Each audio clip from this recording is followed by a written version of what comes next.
ॐ पार्थाय प्रतिबोधितां भगवता नारायणेन स्वयं व्यासेन ग्रथितं पुराणो मुनिना मध्ये महाभारतम् अद्वैतामृतवर्षिणीं भगवतीम् अष्टादशोऽध्यायिनीम् अम्ब त्वाम् अनुसन्दधामि भगवद्गीते भवोद्देशिनीम् वसुदेवसुतं देवं कंसचाणूरमर्दनं देवकी परमानन्दं कृष्णं वन्दे जगद्गुरुं मूकं करोति वाचालं पङ्गुं लङ्घयते गिरिं यत्कृपातमहं वन्दे परमानंद माधवम। আজকে তাহলে জ্ঞানযোগ। আগের দিনে ওই 4-5টা শ্লোক এমনি আলোচনা হয়েছিল, তাই তো? তাহলে 10টা শ্লোক চ্যান্টিং করে তারপর অথ চতুর্থ অধ্যায়ঃ জ্ঞানযোগ। শ্রী ভগবানুবাচ ইমং বিবস্বতে যোগং প্রক্তবানহম অব্যয়ম বিবস্বান্মনো বে প্রাহ মনুরিক্ষাকো বে ব্রবীত এবং পরম্পরা প্রাপ্তম ইমং রাজর্ষয়ো বিদুঃ সকালে নেহো মহতা যোগো নষ্ট পরন্তপ স এবায়ম ময়াতে অদ্য যোগো প্রক্ত পুরাতনঃ ভক্তসি মে সখা চেতি রহস্যম হেতদুত্তমম। অর্জুনোবাচ অপরং ভবতো জন্ম পরং জন্ম বিবস্যতঃ কথমেতদ্বিজানীয়ম তমাদৌ প্রক্তবানিতি। শ্রীভগবানুবাচ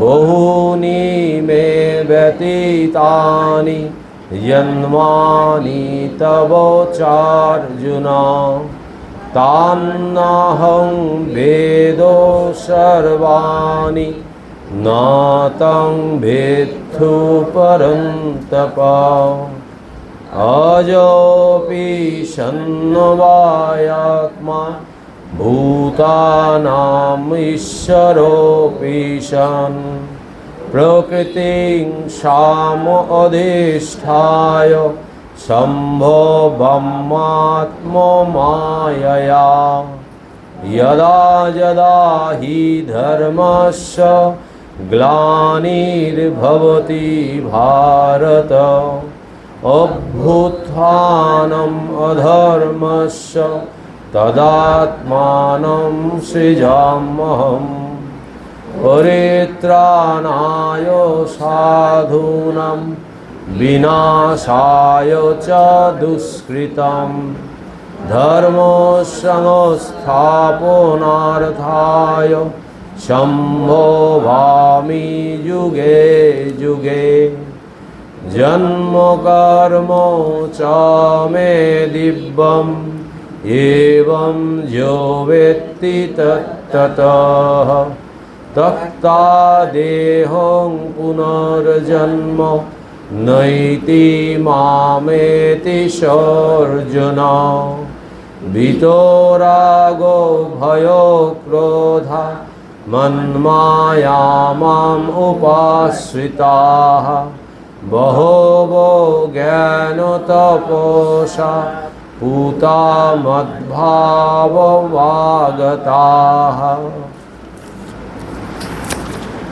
তাহলে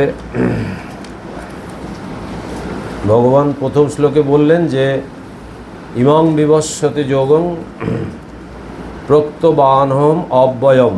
এই অব্যয় যোগ, অব্যয় কেন না, যেটা ধ্রুব, যেটা একই আছে সেই যোগ, যেটা বিবস্বতে যোগন, বিবস্বানকে যেটা সেই যোগের কথা ভগবান বলেছিলেন। এই বিবস্বান আবার তার পুত্র ইক্ষ্বাকুকে বলেছিল, মনুকে বলেছিল, মনু আবার ইক্ষ্বাকুকে বলেছিল। এইভাবে এই পরম্পরায় এই যোগ এসছে। তারপরে বললে যে এবং পরম্পরা প্রাপ্তম ইমম রাজস্বয় বিদু, বলছে এই রাজর্ষি যারা, তারা এই যোগ জানে, তারা এই যোগ অনুযায়ী তারা পালন করে। যোগ মানে হচ্ছে কর্ম, আর জ্ঞান মানে ওই যোগ যুক্ত হয়ে থাকা আর কি। সেই যোগের কথা ভগবান শুনিয়েছিলেন এবং তারপরে বলছেন যে দেখো এই আমি একে সূর্যকে বলেছিলাম, সূর্য বিবস্বান মানে হচ্ছে আগের দিন আলোচনা হয়েছিল, তো সেই সূর্য নিজ পুত্র মনুকে বলেছিল, আর মনু আবার নিজ পুত্র ইক্ষ্বাকুর কাছে বলেছিল। এই হিসেবে আমরা পেয়েছিলাম যে রামচন্দ্রকে পেয়েছিলাম 58তম পুরুষ হিসেবে আর কি। মানে ওই বিবস্বান থেকে যদি সংখ্যায় ধরা হয় তাহলে 58তম অধস্থন পুরুষ হচ্ছে শ্রীরামচন্দ্র। এইভাবে এটা আমাদের বুঝতে হবে। এখন তারপরে বলছেন যে এই রাজর্ষি, এই কথাটা খুব দামি কথা, যে এই পরম্পরা প্রাপ্ত যে এই যোগ, বলছে এই রাজর্ষয় বিদু, মানে এই রাজর্ষি যারা, মানে যারা একাধারে হচ্ছে রাজা আর একাধারে হচ্ছে ঋষি। ঋষি মানে জ্ঞানী, আর রাজা কর্মবীর। তো এই যারা এই অবস্থায় ছিল সমাজের, তারা এই যোগটাকে জেনেছিল। এবং বলছে পরম্পরা প্রাপ্ত এই যোগ রাজর্ষিগণ জেনেছিলেন। হ্যাঁ, আর ইদানিং কাল প্রভাবে এ লোকে সে যোগ বিনষ্ট হয়ে গেছে। এই কালপ্রভাবে ক্রমে আসলে ওই রাজর্ষি ক্রমশ কমে গেছে, তো যার জন্য সেই অধিকারী পুরুষের জন্ম হয়নি। যার ফলে হয়েছে কি, যে এই যোগটাকে যে বহন করবে, যোগটাকে যে বুঝবে, সেই রকম আধার আসেনি। ক্রমশ মানুষ অনাচার অসত্য পথে থেকে মানুষ ক্রমশ নিচে নেমে গেছে, যার জন্য সেই যোগটা আস্তে আস্তে কালের গর্ভে চলে গেছে। এই ভগবানের এই কথা। তারপরে বলছেন যে স এবায়ং মায়াতে অদ্য যোগ প্রক্ত পুরাতন ভক্তয়সী মে সখা চেতি রহস্যং হেত দুত্তমম। বলছে এই যুগে, এইবার এই যে তুমি আমার সখা, বলছে এই যোগ এখন তোমাকে আমি এই পুনরায় আবার বলবো, পুনরায় তোমাকে বললাম। মানে এই যে আগের যে দুটো অধ্যায়ে পেরিয়ে এলাম, সেইটায় ভগবান প্রায় পুরোটাই বলে ফেলেছেন। এরপরে সেইগুলোকেই আবার বিস্তারিত করবেন। সেই জন্য বলছেন যেহেতু তুমি আমার ভক্ত ও সখা, সেজন্যই সেই পুরাতন যোগ আজ আমি পুনরায় তোমাকে বললাম, কারণ এ অতি উত্তম গুহ্য তত্ত্ব। এই যে ভক্ত ও সখা, মানে ভগবান বলতে চাইছেন যে এই যারা তার ভক্ত হয়, ভক্ত মানে কি, যারা তাকে শ্রদ্ধা করে, তার কথা শোনে, তার কথা জীবনে পালন করার চেষ্টা করে, এই রকম ব্যক্তি হচ্ছে উপযুক্ত আধার। এইবার ভগবান সে বলছেন যে এই তোমাকে আবার সেই যোগ শোনালাম। কেন না, তুমি সেই যোগ শোনার উত্তম অধিকারী, এই বলছেন। কিন্তু পরবর্তীকালে আমরা দেখব এই কুরুক্ষেত্রের যুদ্ধের পর আস্তে আস্তে কিন্তু ওই যুগটা কিন্তু শেষ হবেই। মানে ওই যে কৃষ্ণের যে বংশধর যারা, তারা কিন্তু নিজেরা মারামারি করে লাস্টে ওরাও কিন্তু শেষের দিকে চলে যাবে। এবং ওইখানেই দাপর যুগের কিন্তু শেষ মানে হতে আর বেশি দিন লাগবে না, তারপরই কলি। তো এই অবধি বললো যে এই রহস্য, এই যে যোগ যেটা বললাম সেটা হচ্ছে এই রহস্যে পূর্ণ, এবং সেইটা আমি তোমাকে বললাম। আর এটা হচ্ছে খুব গুহ্য তত্ত্ব, এটা সাধারণ মানুষের জন্য নয়। এবারে অর্জুন একটা সাধারণ মানুষের মতো যা প্রশ্ন তাই করলো, কারণ অর্জুন তো জানে যে ভগবান শ্রীকৃষ্ণ এই জন্ম হয়েছে, এই তার পিতামাতা, আর তার সঙ্গে সবসময় কখনোই শুনছে যে তার এই গুণ আছে, কিন্তু তাকে ভগবান বলে তখনও তার বিশ্বাস বা তার জ্ঞান সেটা হয়নি। সেই জন্য ওই অনুযায়ী প্রশ্ন করছে যে অপরম ভবত জন্ম পরম জন্ম বিবস্বত, যে তোমার জন্ম বিবস্বানের জন্মের অনেক পরে, কথমে তৎ বিজানীয়ম তমাদৌ প্রক্তবানীতি। তো বলছে যে আমার জন্ম পরবর্তী, আপনার জন্ম পরবর্তী, বিবস্বানের জন্ম পূর্বে, অতএব আপনি যে বিবস্বানকে যোগ উপদেশ করেছিলেন তা কি করে সম্ভবপর বুঝবো? মানে এটা তো আমরা শুনলে আমাদেরও অবাক লাগে না, যে এটা কি করে হলো। তা আমরা তো জানি না যে ভগবান তার কোনো জন্ম হয় না, মৃত্যুও হয় না, তিনি হচ্ছেন জন্মরহিত। তিনি সবসময় আছেন, যখন প্রয়োজন হয়, যুগের প্রয়োজনে তিনি আবার শরীর ধারণ করেন। এইবার ভগবান বলছেন যে বহুনিমে ব্যতীতানি জন্মানি তব চ অর্জুন তান্নহং বেদ সর্বাণি নতং বেথু পরন্তপ। বলছেন এইখানে একটা কথা খুব ইম্পর্টেন্ট। এই ভগবান কিন্তু অর্জুনকে এক এক সময় এক একটা নামে অভিহিত করেছে, দেখবেন। বলেছে গুরাকেশ, গুরাকেশ মানে হচ্ছে যিনি নিদ্রাকে জয় করেছেন। এইখানে একটা তার নামের সঙ্গে একটা উপাধি দিচ্ছে, যে পরন্তপ। বলছে তান্নহং বেদ সর্বাণি নতং বেথু পরন্তপ। বলছে যে হে অর্জুন, আমারও তোমার বহু জন্ম অতীত হয়েছে, আমি সে সকল জানি, হে পরন্তপ তুমি তা জানো না। পরন্তপ মানে হচ্ছে এই শত্রু তাপন, যে অনায়াসে যে শত্রুকে বধ করতে পারে। এবং এখানে তাপ কথাটা এসছে, অর্থাৎ কে বধ করতে পারে অনায়াসে? যে যার মধ্যে সেই তাপ আছে, মানে সেই শক্তি আছে। সেই শক্তি কার শক্তি? সেই শক্তি হচ্ছে তার জ্ঞানের ঐশ্বর্যের শক্তি, এবং তিনি ভীষণভাবে ক্ষমতাশালী। সেই জন্য ভগবান তাকে এই জায়গাটায় এই নামটা দিলেন। এইবার এইখানে কতগুলো জিনিস একটু জানতে হবে। এই যে বহুনিমে ব্যতীতানি জন্মানি তব চ অর্জুন, এইখানে ভগবান তার নিজের স্বরূপ প্রকাশ করছেন ধীরে ধীরে অর্জুনের কাছে। তারপরেই বলছে যে অজয়োপি সন্নবায়াত্মা ভূতানম ঈশ্বরোপি সন প্রকৃতিং সাম অধিষ্ঠায় সম্ভবাত্ম মায়া। এই যে আমরা যে শরীর ধারণ করি, আমাদের কি হয়? আমাদের কর্ম ফল অনুযায়ী আমাদের শরীর ধারণ হয়। এবার শরীরটা ধারণ হওয়ার পরেই আমরা মায়ার ধীন হয়ে যাই, মায়ার অধীনে আমাদের চলতে হয়। অর্থাৎ ওই কর্মর ফল অনুযায়ী আমাদের আবার নতুন করে কর্ম করতে হয়, আবার তার ফল, আবার কর্ম, এইভাবে আমাদের জন্মটা চলে। কিন্তু ভগবান এখানে বলছে যে দেখো, আমি এই মায়াকে অধিষ্ঠান করে, মানে মায়ার যিনি অধীশ্বর, যিনি, আমরা মায়ার অধীন, আর তিনি হচ্ছেন মায়ার অধীশ্বর। অর্থাৎ যখনই মন করবেন তখনই তিনি তার নিজের স্বরূপ সম্বন্ধে তার নিজের হুঁশ থাকবে। আমরা কি বুঝতে পারি? আমরা আত্মা, আমরা যখন রেগে যাই, যখন শান্ত বই পড়ছি, আলোচনা করছি, তখন আমরা ভাবছি যে হ্যাঁ আমরা আত্মা। কিন্তু যখনই কার্যক্ষেত্রে নামছি তখন আমরা যে আত্মা, আমাদের স্বরূপ যেটা, সেটা কিন্তু আমরা অচিরেই ভুলে যাচ্ছি। কিন্তু ভগবান তার সবসময় তার এইটা জ্ঞানটা সবসময় রয়েছে, ওই জন্যই তিনি ভগবান। এবং তিনি হচ্ছেন মায়ার অধীশ্বর। মায়াকে অবলম্বন করে তিনি কর্ম করেন, আর আমরা মায়ার দ্বারা কর্ম করি, মায়ার অধীনে থেকে কর্ম করি। এইটা তফাৎ।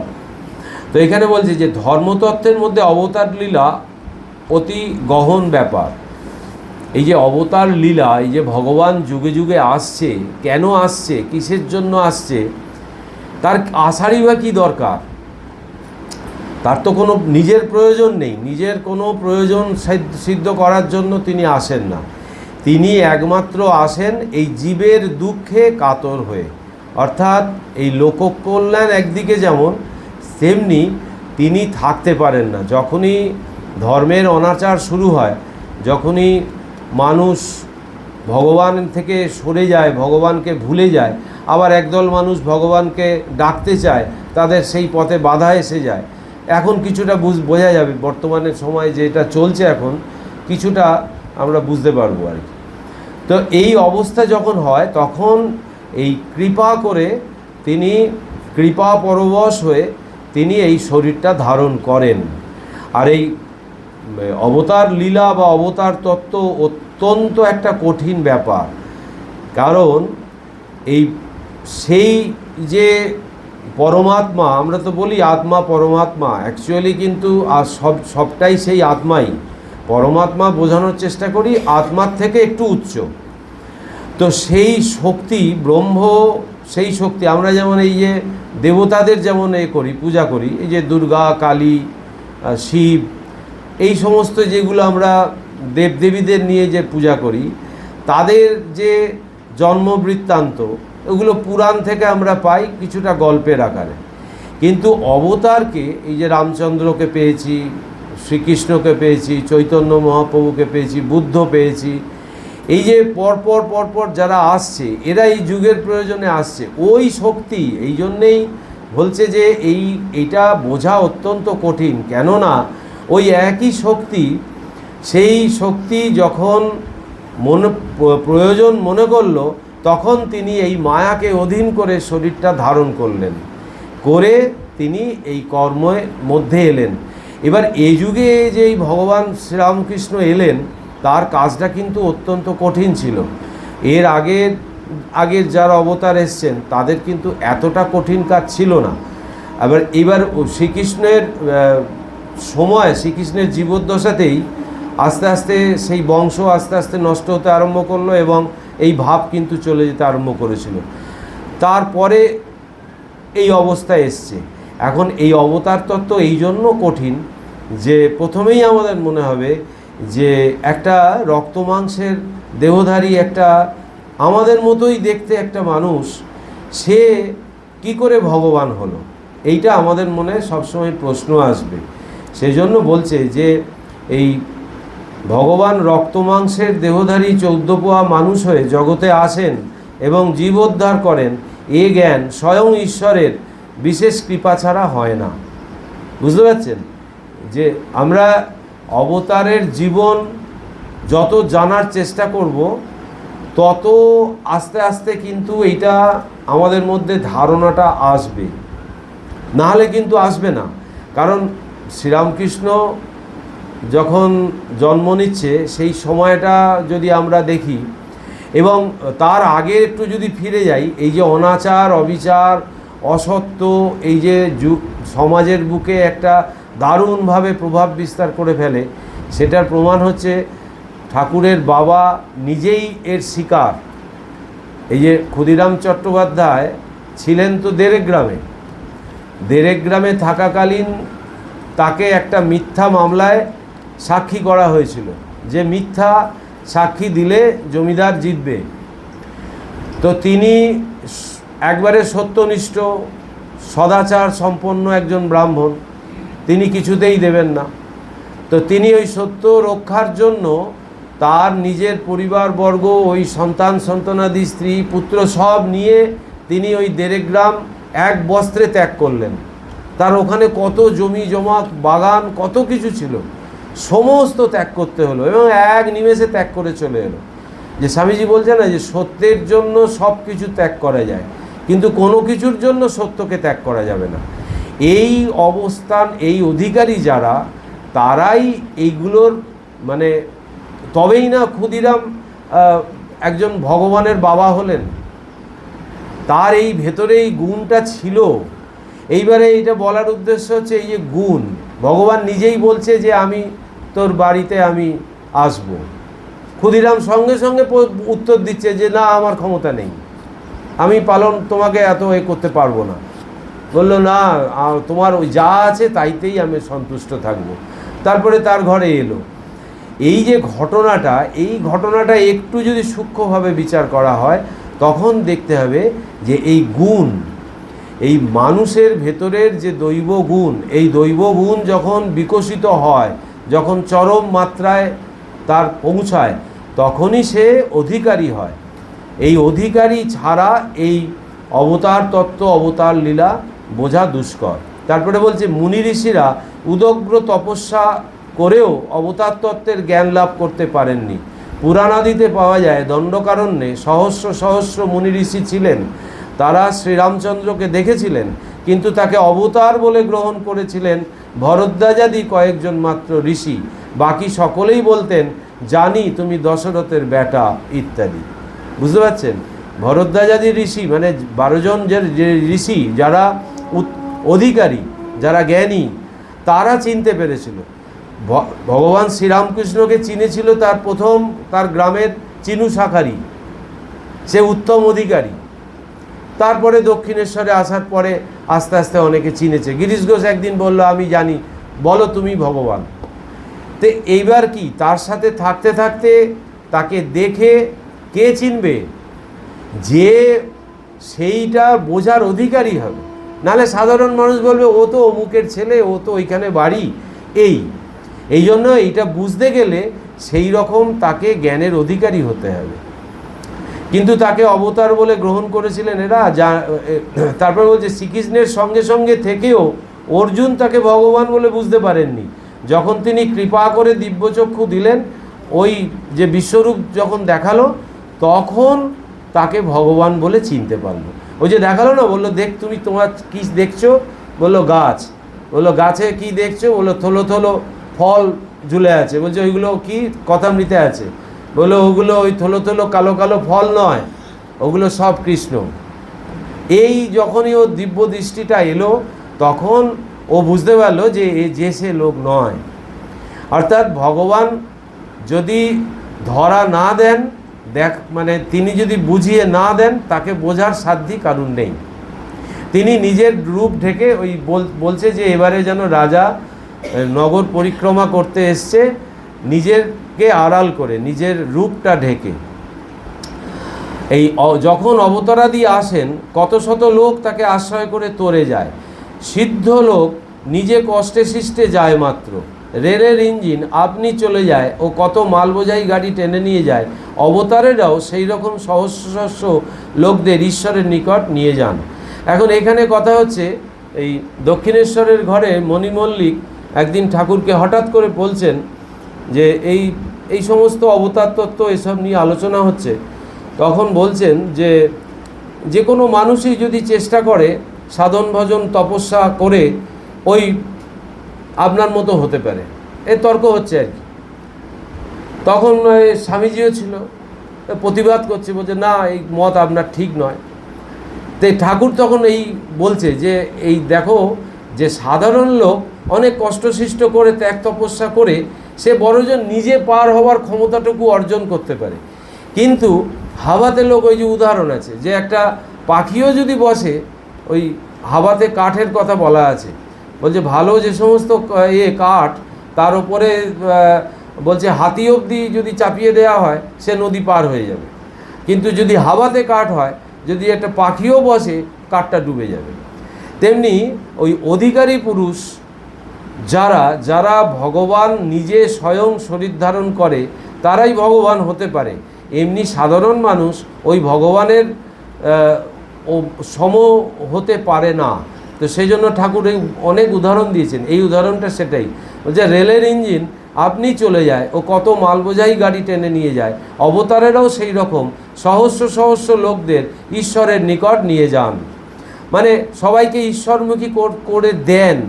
এবং এই যুগে ভগবান এসে একটা অদ্ভুত একটা কাণ্ড ঘটালেন, সেটা ঠাকুর বললেন যে দেখো, এই মাস্টারমশাইকে দেখবেন একদম প্রথম দিকেই বলছেন, মাস্টারমশাইকে বলছেন তুমি কোনটা মানো, সাকার মানো না নিরাকার মানো?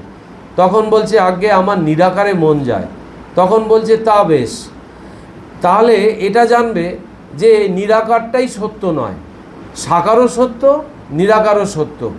এই যুগে ভগবান এসে এইটাই তার মানে ব্যতিক্রমী ব্যাপার, যে ওই বলল যে যত মত তত পথ, বলছে অনন্ত পথ অনন্ত মত, আর কারুর মতকে কারুর পথকে ছোট করা যাবে না। সবাই সেইখানে পৌঁছবে, সবাই সেইখানে যাবে। এইবার কেউ ঘুর পথে যাবে, কেউ বেঁকা পথে যাবে, কারুর দেরি হবে, কিন্তু যাবে, সবাই তাকে ডাকছে। এইটাই বলছে যে যে এই যুগে এসে অবতারের এই বিশেষ কাজ যেটা দেখালেন, যে মানুষের ভেতরের যে সংশয়, সেই সংশয়কে নাশ করার জন্য এসছিলেন। তারপর যে দেহ ধারণ করলে রোগ শোক ক্ষুধা তৃষ্ণা সবই আছে, মনে হয় আমাদেরই মতো। রাম সীতার শোকে কেঁদেছিলেন, অবতারের উপর ভালোবাসা এলেই হলো। ঈশ্বর নরলীলা করেন, মানুষে তিনি অবতীর্ণ হন, যেমন শ্রীরামচন্দ্র, শ্রীকৃষ্ণ, শ্রী চৈতন্যদেব। কিন্তু ঈশ্বরকে জানতে হলে অবতারকে চিনতে গেলে সাধনের প্রয়োজন। তার কৃপা ছাড়া কিছুই হয় না, তিনি কৃপা করে ধরা দিলেই তাকে লোক চিনতে পারে।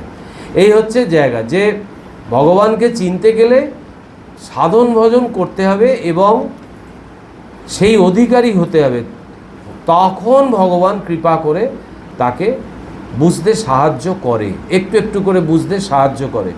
নাহলে দক্ষিণেশ্বরের রসিক ম্যাথর, যে ম্যাথরের কাজ করে, সে বুঝে গেছিল যে সে মানুষ নয়, সটান পায়ে পড়ে গেল, বলল প্রভু আমার কি হবে।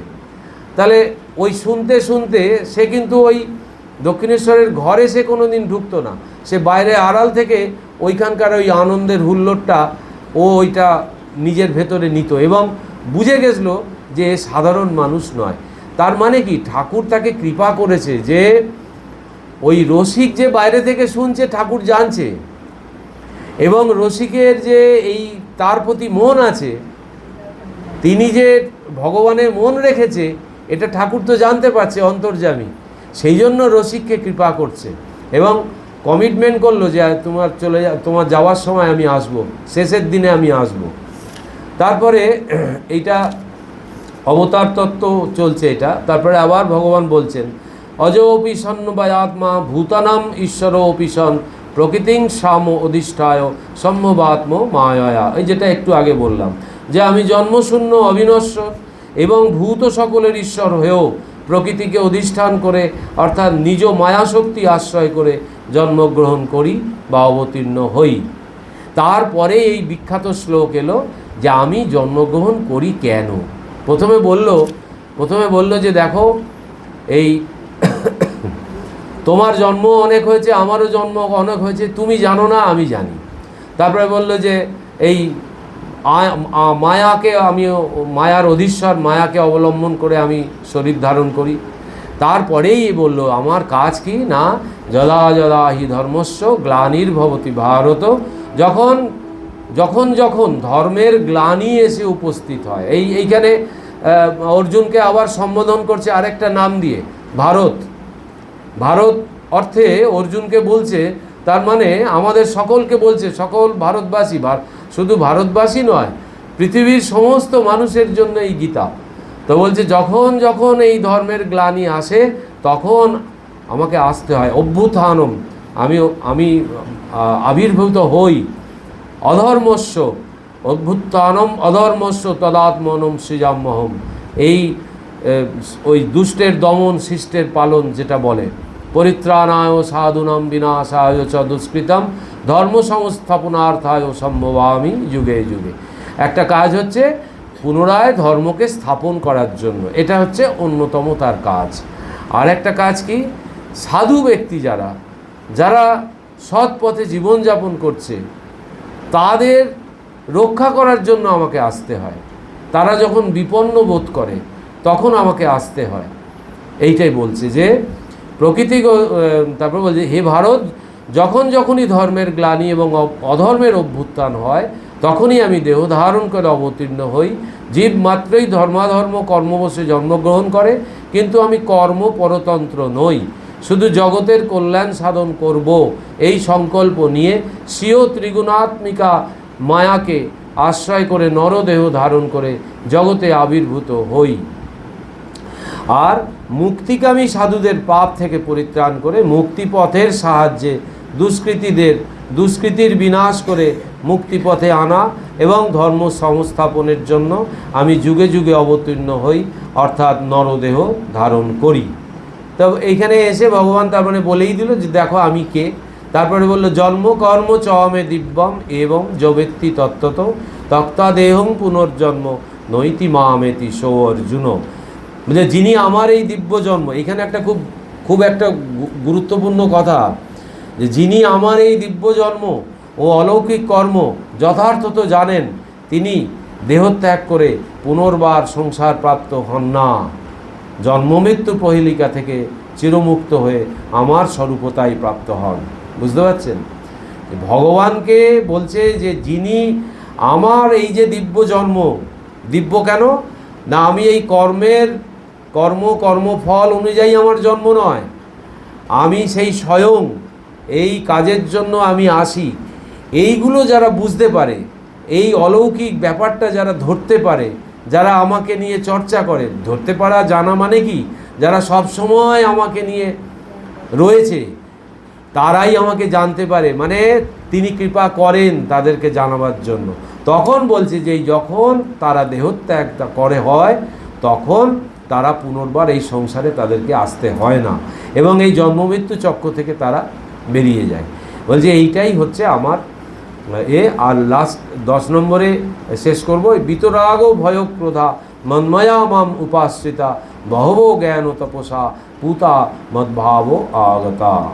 তো বলছে যে এই বিষয়াসক্তি ভয় ও ক্রোধ বর্জন করে আমাতে একাগ্র চিত্ত ও আমার শরণাপন্ন হয়ে আমার জন্মকর্মের তত্ত্বালোচনারূপ জ্ঞানময় তপস্যা দ্বারা পবিত্র চিত্ত হয়ে অনেকেই আমার পরমানন্দ স্বরূপতায় স্থিতি লাভ করেছেন।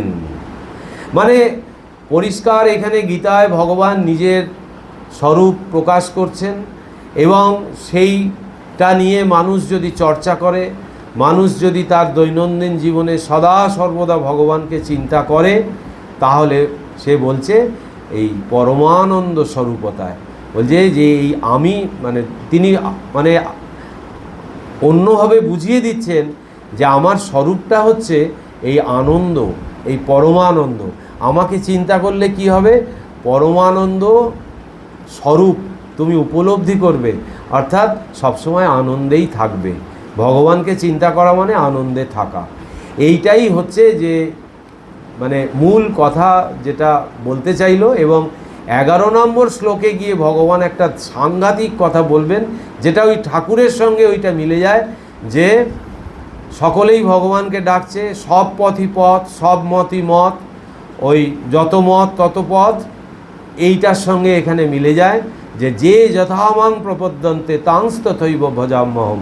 যে যেভাবে আমার ভজনা করছে, যে যে অবস্থায় আমাকে ডাকছে, মম বর্তানুবর্তন্তে মনুষ্যা পার্থ সর্বস্ব, বলছে আমি তাকে সেইভাবেই কৃপা করি,